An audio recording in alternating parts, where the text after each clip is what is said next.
6 Things About Islam.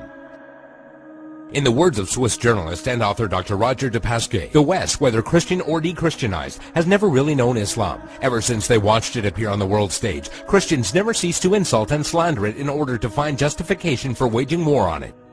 It has been subjected to grotesque distortions, the traces of which still injure the European mind. Even today, there are many Westerners from whom Islam can be reduced to 3 ideas: fanaticism, fatalism, and polygamy. Of course, there does exist a more cultivated public whose ideas about Islam are less deformed. There are still precious few who know that the word Islam signifies nothing other than submission to God. One symptom of the ignorance is the fact that the imagination of most Europeans, Allah refers to the divinity of the Muslims, not the God of the Christians and Jews. They are all surprised to hear, when one takes the trouble to explain things to them, that Allah means God, and that even Arab Christians know him by no other name.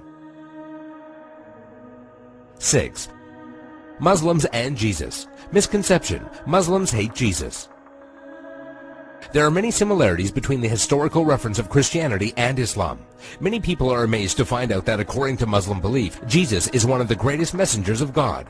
One cannot be a Muslim without believing the virgin birth and the many miracles of Jesus Christ. Jesus is also mentioned in many verses of the Quran and is often used as an example of good virtue and character. However, the main difference between Christianity and Islam is that the Muslims do not believe that Jesus was God. 5. Islamic Jihad. Misconception: Jihad means to fight for the sake of God.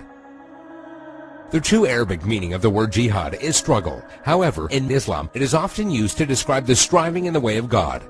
There are many forms of jihad, but most important ones are jihad al-nafs, jihad against oneself, jihad bil-lisan, jihad by being vocal, jihad bil-yad, jihad by using action, and jihad bis-sayf, jihad by using the sword. Each jihad is ranked differently, and it was reported that Muhammad returned from a battle and said, "We have returned from the lesser jihad, going into battle, to the greater jihad, the struggle of the soul." This means that a Muslim struggling against himself and his soul is more important than the jihad of going into war. Another misconception is that only when a person dies in war does that person become a martyr. This is, however, false, and it is believed that anyone doing anything for the sake of God and is killed becomes a martyr. A person who dies while performing pilgrimage in Mecca, a woman who dies while giving birth, or even someone who dies in a car crash while he was on his way to the mosque are all considered martyrs. 4. Muslim savages. Misconception: Muslims are savages and barbaric during war.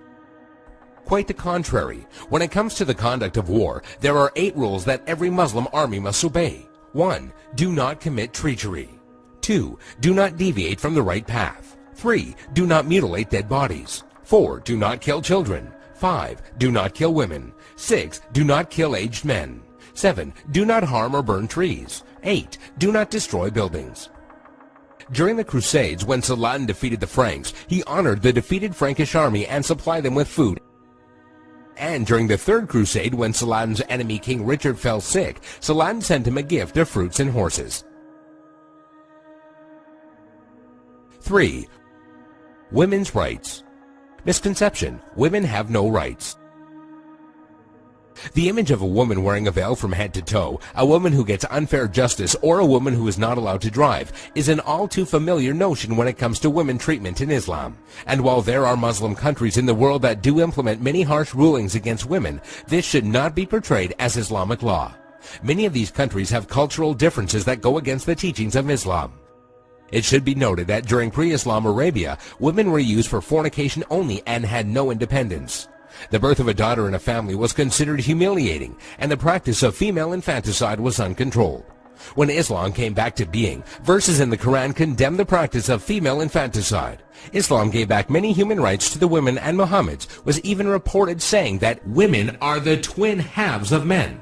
A Muslim woman is allowed to reject and accept any suitor for marriage and has the right to seek divorce.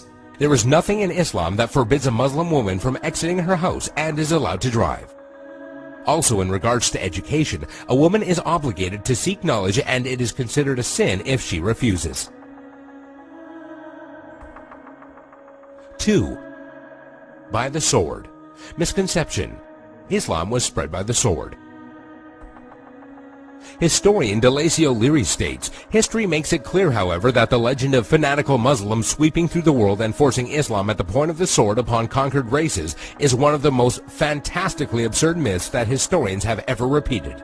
There is no record in history that shows people forced by sword point to convert to Islam. When Islam spread through countries, they would set up private churches and synagogues for the non-Muslims they were governing, and because of the good treatment they had received, they themselves would convert. If one considers the small number of Muslims who initially spread Islam to the West, all the way from Spain and Morocco into the East from India and China, one would realize that such a small group of people could not force others to be members of a religion against their will. It is also interesting to note that when the Mongols invaded and conquered large portions of the Islamic Empire, instead of destroying the religion, they adopted it.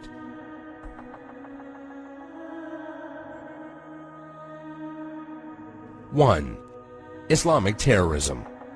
Misconception: Muslims are terrorists.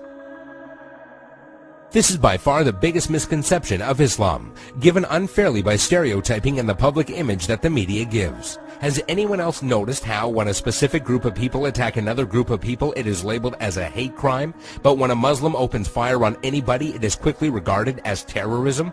Many political dictators and officials or extremist groups use the name of Islam as a strategy to garner followers and attention when many of their practices go against the true basis of Islam. The media has also portrayed Islam as a cult or a club where if you join you become a terrorist, and that is now part of your agenda. However, all over the world people practice Islam in the true form and use it as a way of life. There are many verses in the Quran that go against the idea of terrorism. Some of these verses include, "Fight the way of Allah, those that fight you, but do not transgress limits, for God does not love transgressors."